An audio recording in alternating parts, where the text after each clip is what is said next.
Good evening, Woodruff Wolverine fans. Welcome again to another episode of the Woodruff Wolverine Coaches Show. My name is Brad Phillips. I'm here with Coach Brett Sloan. We are live at Tap 3 Main Street, Woodruff, South Carolina. As always, 7 o'clock on Tuesdays. BOGO flatbreads here at Tap 3. So if you're getting hungry, want to have something to eat, come down and get a BOGO flatbread. Wings. There's a lot of wings going on here tonight. We got two new flavors. Two new flavors hot of wings. honey Okay. and mango habanero. Nice. Always love a good wing. So if you guys are hungry, come on out. Sit with us. We're going to talk a little football for about the next hour or so. So jump in. And if you got any questions for Coach Sloan, feel free to shoot those over to us. We'd be glad to take a look at those for you as well. Coach, big region win to open the region at Broome this past week. I don't know what to say. It was pretty dominant performance by the Wolverines. Broome was able to keep it close for about a quarter and a half. And then I felt like we were able to kind of pull away for the rest of the game. We didn't allow any points in the second half, I believe, if that's correct. And we didn't allow any in the final three quarters. Yeah. They scored 14 in the first quarter, which was, and then we didn't allow any scores from that point on. So it was a great defensive effort. A really good off. It was really a complete, team win. It really was. So, and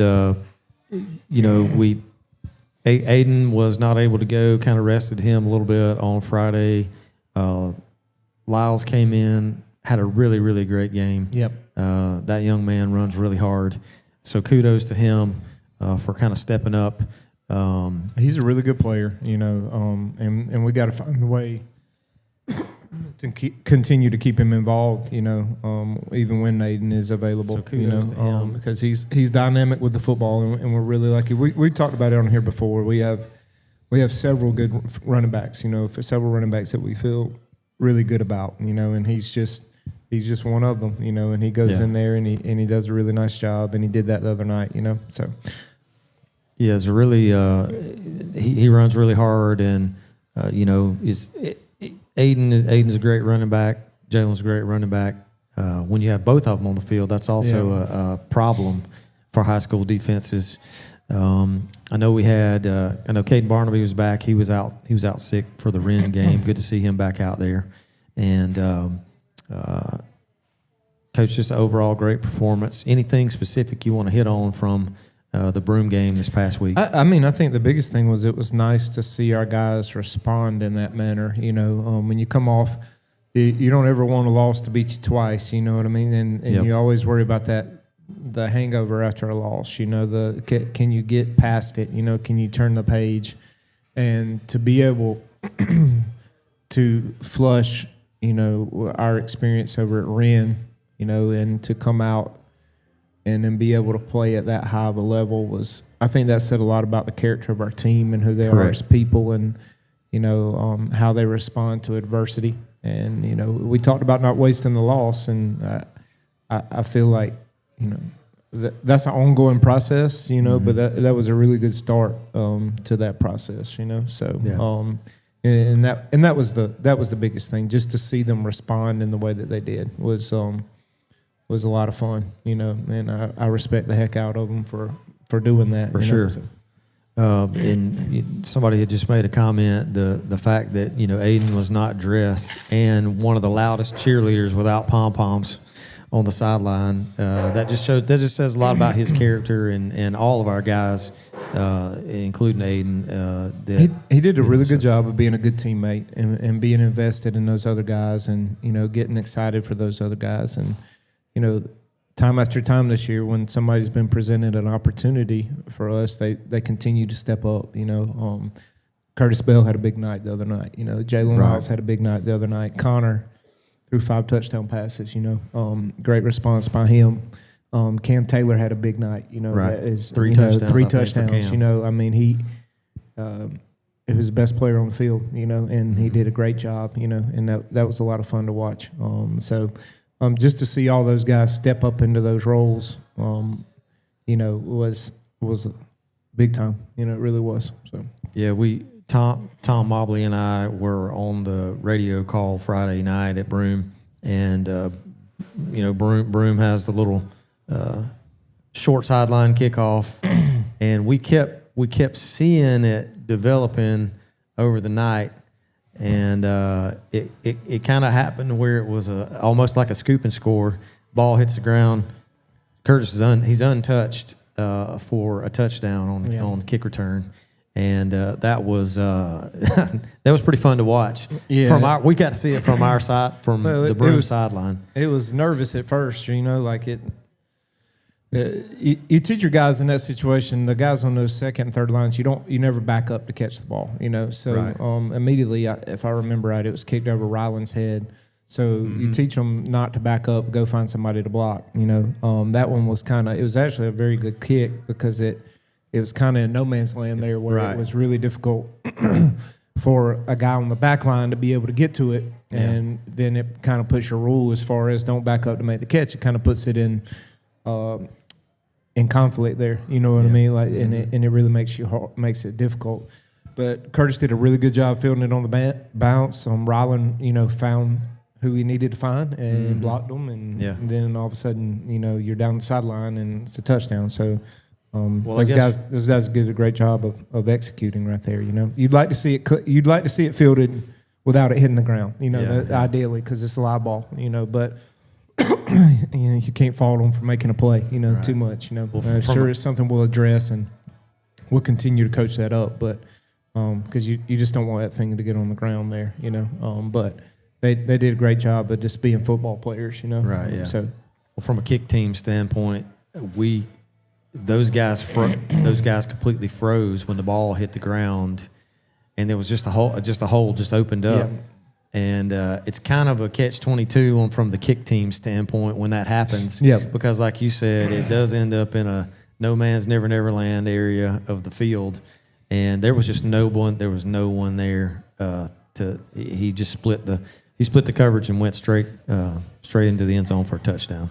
And he's not a slow guy either. No, he's an explosive kid, and you can see it. And he's very twitchy. And when he puts his foot in the ground, he makes people miss a lot. And then he runs past people too. So he's just another young guy who's going to be a really good football player for the Wolverines. And we're excited about his future here. So, let's see. You had Dre Jenkins. Dre was back with a couple of good catches as well. Connor threw a pass to Cam on the Broome sideline that probably is going to end up being a highlight reel for Cam.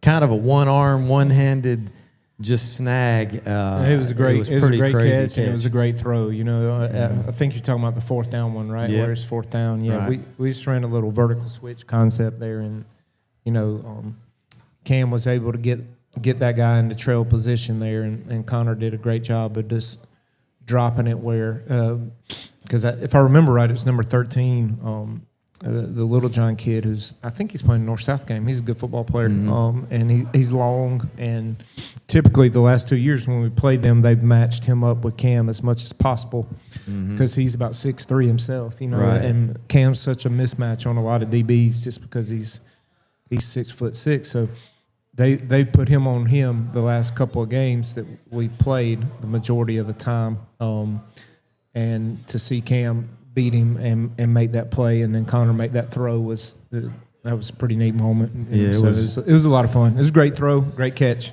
great. It was good coverage. It was just good football. It really was. It was just good football, good protection up front by us. It was a big time play in a big time moment by a couple of kids, So clutch play, like you said, on fourth down there to be able to for Connor to be able to connect with Cam, put 6 points on the board.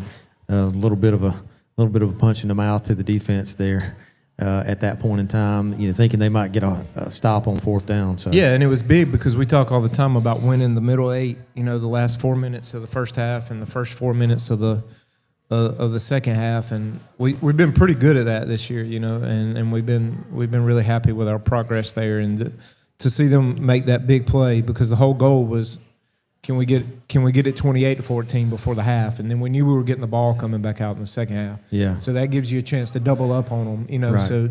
So you want to try to double up and be ultra aggressive right there, you know, and to see them go out and make those plays in those moments and really dominate that really key portion of any football game, because a lot of football games swing in that middle eight. You know, there's a lot of big momentum plays that happen where somebody either seizes momentum or somebody loses momentum, you know, and we did a really good job of completely owning that section of the game and seizing that momentum the other night. So and football's a game of momentum. It's a crazy thing, and it's hard to explain. But yes, when, it is. when you get it rolling, man, it can really work in your favor. And then when you get it rolling against you, it's you can feel it, you know, and it's different, you know. So that's 100% true. And you know, as a fan sitting in the bleachers, you know, a lot of times you can everybody gets to feel that energy a little bit of that swing back and forth, and pumped that it swung in our direction Friday. All the guys, props to all the guys. They look really great. Garrett just sent a note to remind us that the defense held Broome to 48 total yards rushing, and we had mentioned last week, Coach, that they had a really good running back. 48 total 48, rushing yards, and we had mentioned last week that you know, we needed to be able to limit their running back, and man, we sure were able to do that. Guys played really great on the defensive side of the ball. They did fantastic, especially once we settled down. You know, it really felt like in the first quarter, and we talked about this as a team and as a defense, but even when we allowed those scores early, we were there to make the plays. We were almost a little too pumped. We were going for the knockout punch sometimes, and sometimes when you do that, you lose your fundamentals and you forget your tracking technique, and you forget how to track or you don't forget how to, but you fail to focus on the attention to detail and track the near hip and the back hip, and you know, break down and long stride, short stride. When he short strides, I short stride, and all of those things that we talk about every day in practice. You know, sometimes when you're flying around with so much energy and you're trying to, you know, just deliver this huge hit, you lose that, you know, and you miss. Right. And so once we got them calmed down just a little bit and just play your fundamentals, just play the scheme, keep playing hard, but play within yourself. You know, once we got them to do that, we played really good defense, you know. Yeah, that was one thing I was going to mention too, Coach. There was several of the guys, if I start naming them, I'm going to leave somebody out, but there was several open field tackles that were just really, really great kind of form textbook tackles from our guys, especially from the second quarter on. You know, it was unbelievable. Really good. I remember one on our sideline, Damaris Baxley on a screen. Correct. Came up and just, you know, and there were others. I think Ty Moats had a big play. Malachi had a great play. You know, there were several of them. I just remember Damaris as being right on our sideline. You know, played good defense. You know, played really good defense. So yeah, well. Like you said, Coach, I'm going to echo what you said. Great to see our guys rebound kind of from a little bit of a disappointing loss the week before and coming back out with some intensity and kind of looked like we were on a mission. Looked like our guys were on a mission to make a statement that, you know, they wanted to kind of erase that loss from their memory a little bit, move on into region, make a statement going forward that you know, we're coming for the region championship, right? So glad to see the guys get a really good win against Broome on Friday. And for Woodruff fans out there, we have a bye week this week. We are not playing football this Friday. So just a reminder, there is not a game this week. And, Coach, we didn't really last year we didn't get to really we had 20-something days of bye weeks. We had a bye month last week. Which was extremely strange. You know, we've addressed that in the past a little bit. But this is kind of what would have been our bye week last year. This is how it's supposed to fall out. So maybe for people out there listening, or you know, your fans or parents or whatever, what's the thought process from a coaching standpoint, from a player standpoint? You know, when you're in the middle of the season, you have a week off. What are we doing for, you know, 10 days up to the game time on next Friday? What's the approach? I think it all depends on when your bye week falls. The earlier in the year it falls, you may treat it a little bit differently because you're still kind of you're still trying to clean things up. You're still trying to form your team and your identity and all of those things. And you typically don't have the wear and tear of the season hasn't taken quite the toll on you that it does when you have one in week 7 like we have ours, or week 8 or week 9 or week 10. I tend to favor where our bye week is right now because if you were to go to the state championship game, then it's almost split dead in half. Which is kind of a good thing because it breaks that up. We played 7 weeks in a row. Yeah, 8 or 9 if you count jamborees, and then if you were to go and play 15 games, you got another 8-week season coming up. So yeah. It kind of splits ours in half. What you really want to do is give them an opportunity to get their legs back underneath them. You want them to come away after the bye week feeling a little bit refreshed, and ready to go mentally. Typically, we don't practice on Monday during the bye week. We don't practice on Monday or Friday. We practice Tuesday, Wednesday, Thursday. Practice is a little bit shorter, a little bit easier on their legs. We're not going. We sprint them because they need to sprint, and they need. If they don't sprint, they're going to cramp. So we have to keep them conditioned properly. So there's certain things that we'll do there, and then kind of depending on how healthy you are and when it lands in the season really determines on how physical you're going to be at practice that week. Right. We're kind of at a point this time of year where it's a lot more. We're trying to clean stuff up right now. The things that the scheme's installed. You're going to have by this time of the year, your scheme is what it is. You'll have wrinkles every week, but your identity is kind of who you are. So now it's about what are we not executing properly, and how do we fix those things? So just and it gives you a good opportunity to. Like a big focus for us this week is tackling better than what we did in the first quarter last week. It's just and harping on that. And there's some things run game wise that we're trying to clean up and execute a little bit better. So just the fundamentals of something, and it's at multiple positions. It's not any one position, but we're really trying to dial in on the details of some things and see if we can spend a little bit more time in individual and things like that, fixing some of the things that. Are giving us problems right now. So that's the biggest thing right now. That get out there, get your work in, clean things up. Get them off the field and hopefully get their legs back underneath them. So. Gotcha. And we talked about that a little bit last year when we had such a long layoff, and the fact that trying to keep the cardio part of football. Keep it in check, and what's cool. And if you want to mention a little bit about it too, with the catapult system that we have, it gives you guys a little bit of data to go off of, to let you guys know what the status is of some of our guys as far as their physical exertion and all those things. Yeah. Coach, I don't know if you want to mention that just real quickly, but how often and how much data are you guys able to pull from the catapult system as you look at it throughout the season? We check it every day, and Coach Thomas, Coach Thomas watches it like a hawk. I look at it as well. Our coordinators typically look at it, but he watches it like a hawk, and he and I usually every morning before weight training have a conversation about, this guy's numbers were super heavy yesterday or super high yesterday, and this, that, and the other, and we got different metrics that we look at, and a lot of it is. Sprint distance, especially that's a big one for us.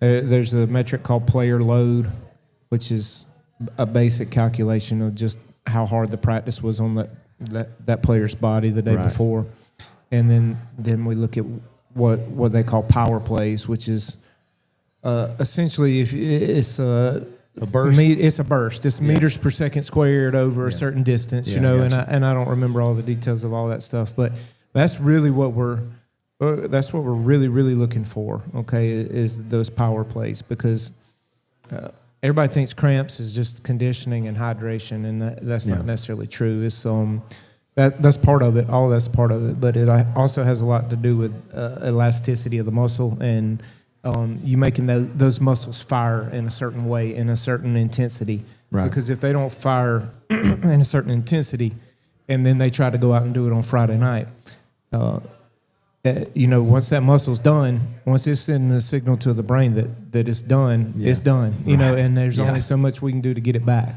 So we have to try to hit a certain number of those power plays every day is what we want to try to hit, and we really, really watch like a halt their dynamic prep, because there's a certain number we want them to hit, and then there's a certain number that we want them to hit in the course of a practice. And now all that is relative to what position they play, because that can affect how many times they're going to, like for example, guys who play on the lines of scrimmage, they typically have less power plays because everything they do is in short space, right? Mm-hmm. We're face to face, and there's not going to be a whole lot of meters per second squared. Like you just don't, like everything's played in a box.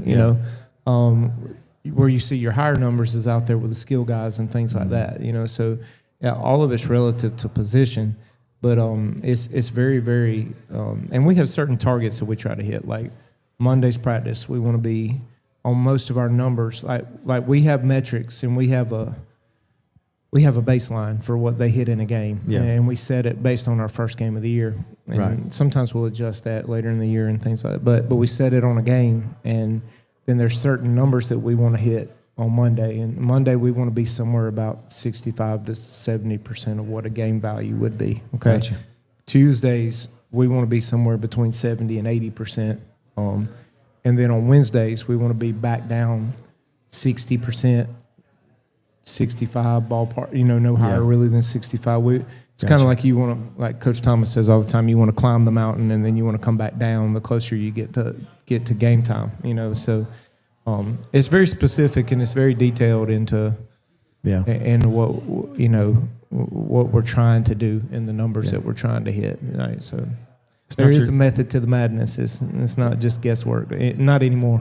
So it's not your grandpa's football method that you knew from years ago. Well, it's a different game, than it was years ago. And it's still football, but it's evolved and it's changed quite a bit. So the training changes with that too. So gotcha. Coach, as we obviously, once again, if you're out there listening, we're not playing this Friday. We have a bye week. I believe next week, I'm seeing some messages pop up. Next week is definitely homecoming week.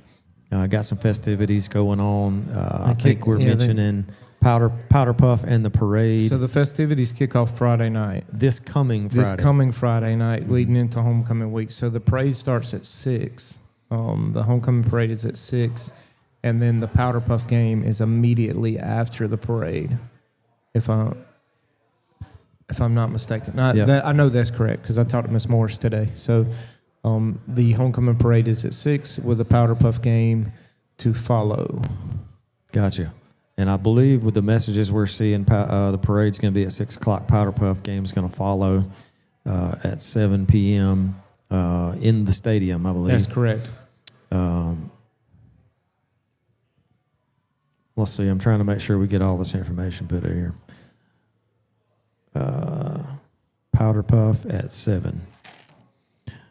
So, if you have not seen a Powder Puff game by the ladies at Woodruff High School, it's a lot of fun. it is very. We did the fun. podcast from the Powder Puff game last year. We did it from the press box last year. And we have some very athletic young ladies that, Coach, if you could talk them into putting on some pads, we might get a little bit of depth.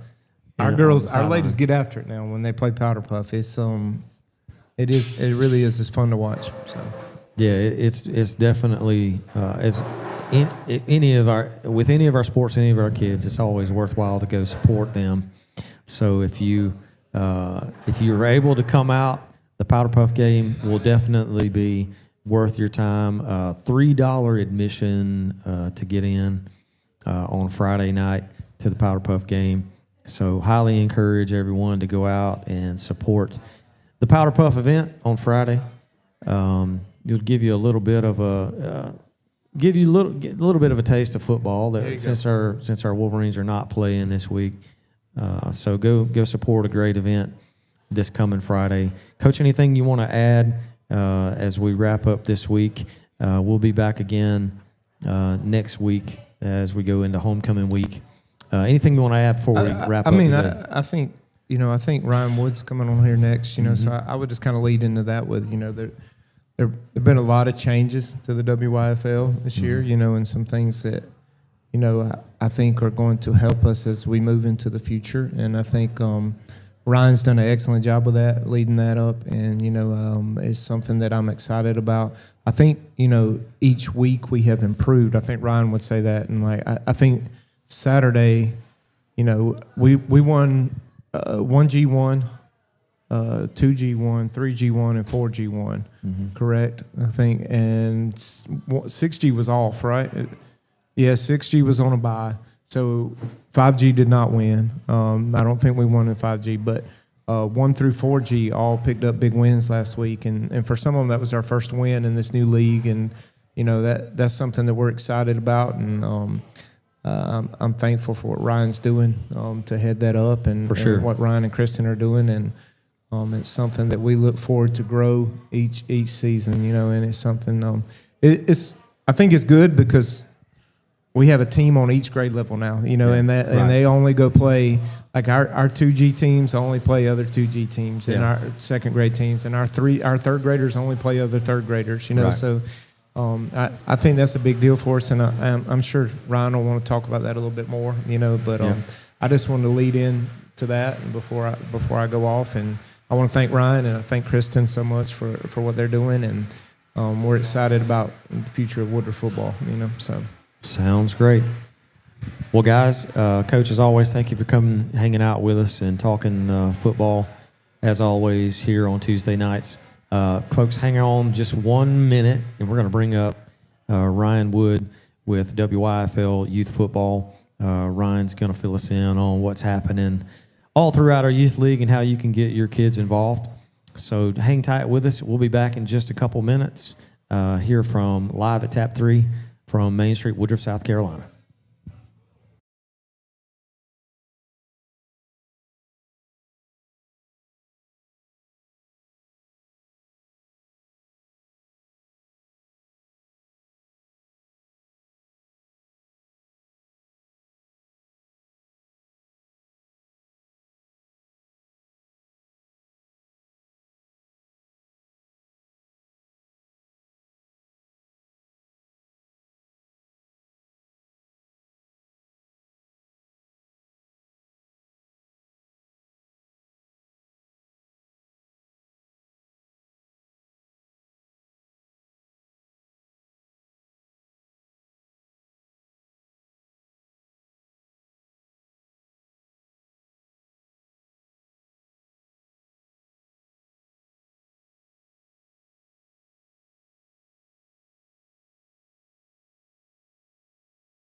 All right, Wolverine fans, we are back live here at Tap 3, Main Street, Woodruff, South Carolina. It is BOGO Flatbreads, as always, on Tuesdays.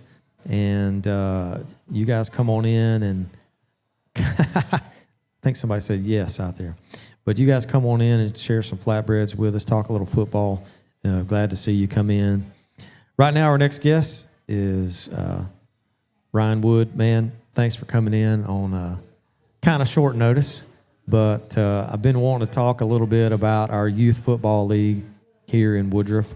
Had some pretty big changes this year that's a little bit different than what folks are used to here in town.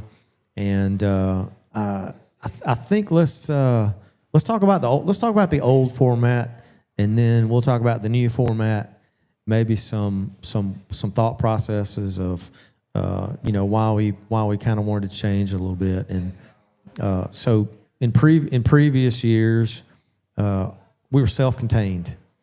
All of our youth football self-contained. Maroon team, gold team, black team, white team. We had 5th and 6th together, third and fourth, and like first and second. First and second was flag, basically, I believe. And so this year we kind of changed up formats. So we have a team for each grade, if I'm not mistaken. Is that right? Right. Yes, sir. And we joined a league in Spartanburg County. Is that right? Right. There's a few Tell outside me of kind Spartanburg of County. how that works. It's the Foothills Youth Football League, and it's 10 schools involved. And like I said, there's a few outside of Spartanburg County, and that's Gaffney, Blacksburg, TR, Blue Ridge. Yeah, Blue Ridge. But it's the old format. I'd like to say the way we used to do it, I think was great. But now with the competition we're seeing, and not to say that we're behind, but we're seeing a lot better competition and trying to catch up with throwing the ball down the field and getting out of the old routine of just trying to run sweep right, sweep left, and adjust to all that. But I believe, like I said, speaking on the old format, that I think Coach Varner started this in 1962, if I'm not mistaken. That sounds right, because the city school, all the city schools. We'll give everybody a history lesson real quick. Yeah, okay? yeah. So the city of Woodruff had multiple elementary schools. Central, Northside, Enery had a school, and each school had a team. So at that point, when we had so many elementary schools, those teams would play each other each week, kind of like what Coach Varner started as the midget league. Then we combined elementary schools and went to the midget league. He always called it the midget league, and he was, it was kind of revolutionary at the time. Honestly, if you think about it, he was able to teach kids at a young level kind of his methodology. Right. So that when you come through middle school, you come through JV and you make it to varsity, you already have an idea and a concept of what the offense looks like. Yes, sir. What the defense looks like and what to expect. And right. Nothing about that has changed in 2025. Really, you want kids to be able to get some experience and, the basics, running, tackling, blocking, all the things. You want them to get those basics of football. But I think what's allowed us to do moving into this new league, and we do get to see how we stack up against teams that are doing other things in other parts of the county. Yes, sir. So making that move is, you can talk about this as well, but making that move has a lot to do with challenging our kids who are wanting to play for future teams down the line, a middle school, JV, varsity, all those things. So you talk a little bit about what that looks like. Yes, sir. Yes, sir. Like I said, with the competition and the way we're having to adjust, back up. The whole goal, speaking of the old system, was to get, like you said, you learn Coach Varner's system at a young age. You play it all the way through. And that's kind of our goal with this. With a newer Coach Sloan formations system, opening it up, spreading it out, more of that system. And I think if we start learning first, second, third, fourth grade, his formation calls, where everybody goes, that only helps our middle school, that helps JV, that helps Coach Sloan eventually in the future. And that's kind of our whole goal that's kind of why Coach Varner put it in place, I feel like, you learned his system all the way through. You knew his play calls. You knew what to expect. So that's kind of our goal with our kids, to learn. And I've seen it transition. We've taught his system or formations and plays for a few years. Right. Just our single teams. And it's helping. I've seen kids in the 7th grade now getting playing time because they do know the formations. They do know where everybody needs to go. Yeah. It's just going to help them further their football career. Yeah, and even Coach Sloan mentioned this earlier. Football's it's a little bit different than maybe some of the old school guys and ladies that knew football back in the day. It's a little bit different approach and all the things. And football's developed and changed and all those things over the years. So I'm totally in favor of helping our kids who want to play football at a young age to help them develop in a positive manner. Kind of like pushing them towards the direction that the football's going in 2025. And I'm thankful for you guys having the foresight to kind of put all that together, help our kids be able to perform and, compete against people that are not from their area, which is all, and it's kind of cool, that in, third grade, fourth grade, you get to compete against kids from Gaffney or TR or wherever it might be. That's kind of a cool element to be able to put that into play of being able to do a little bit of traveling. I talk a little bit about this as far as numbers and sign up and all those things. Obviously you guys would love to have as many kids come out as humanly possible. So if you have a kid or a grandkid or whoever it might be that's not playing this year, when typically can you get information, or where can you get information about when to sign up and all that good stuff?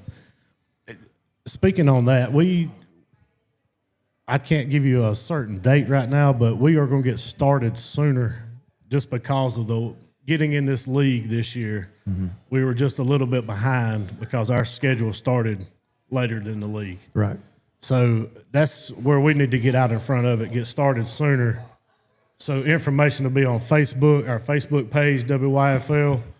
And like I said, we're going to get coordinated with Coach Sloan, get some camps going. But our biggest thing in the offseason is for my coaches to learn more than our kids. And if we can get our coaches up to speed with Coach Sloan, tackling drills, tracking drills, pursuit, contain, stuff like that, then that's only going to make us better when we start our season.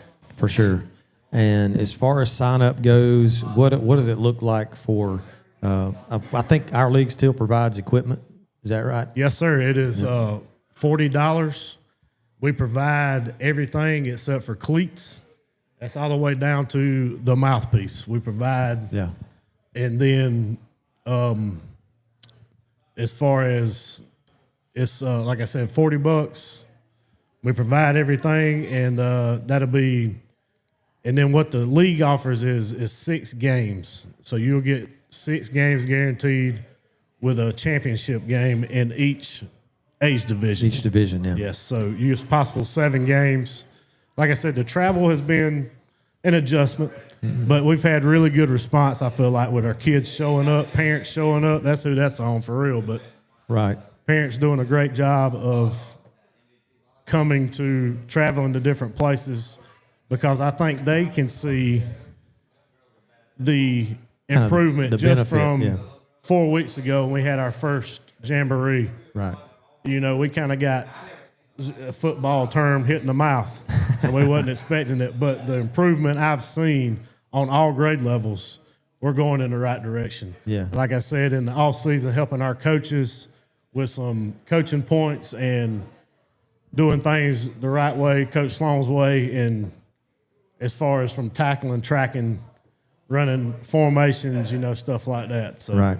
Well, if, for anybody that's out there that might be listening that would want to get involved from a coaching standpoint, give us a little bit of information about what folks could do to express interest about getting into the coaching side of things, because I know that the coaching side of things is something that you're going to need as we go forward. How does that process work? Do they contact you? What would you need to do if you want to get into the coaching? Yes, sir. That would be just contact me if you don't have my number through Facebook. And like I said, the way the league does it, they allow you 5 coaches for each age division. Okay. In which we had a good turnout this year. We had 135 total sign up. Okay. So just in 5th grade alone, I ended up with 34. So nice. The 5 coaches come in handy when you got that, Yeah. But average, I think we were around maybe 22 to 24 in each grade level. Okay. Some a little more, some a little less. But there were the coaches, like I said, you can break the kids up into groups, and you're not talking to 26 at a time. Right. And that's where, like I said, you don't always have, not to scare anybody away, not necessarily looking for hardcore coaching knowledge, getting down to the that's where we can learn from Coach Sloan. Right. You know, we just need the volunteers most of the time to show up to practices and do like, you know, we can kind of tell you what to do. We just need. Yeah, for sure. I mean, I'm sure there may be some people out there that are listening that want to be able to help invest in the kids and be a part of what's happening. So, you know, if you guys are out there listening, want to be a part of our youth league football in whatever capacity it might be. I believe we have cheer as well. Is an option if you want to be involved in cheer. That's something that you could do as well. Yes, sir. Cheer. Even as far as volunteers, we have home events. We had 3 this year, which is awesome, which generates good money for the league. Mm-hmm.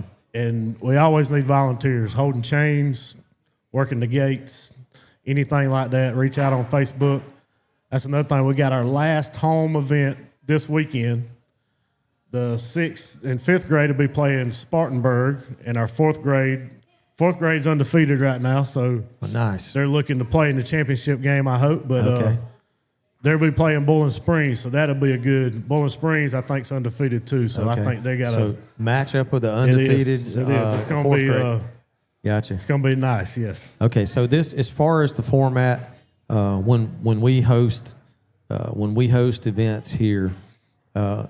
It's basically, make sure I'm saying this right. So if we host an event here at Woodruff, it would be all Bowling Springs teams and us, or is there a mixture of teams that would come? It is a mixture because some organizations may not had enough to make a 3rd grade team, so to speak. Okay. So there's very few teams that are combined.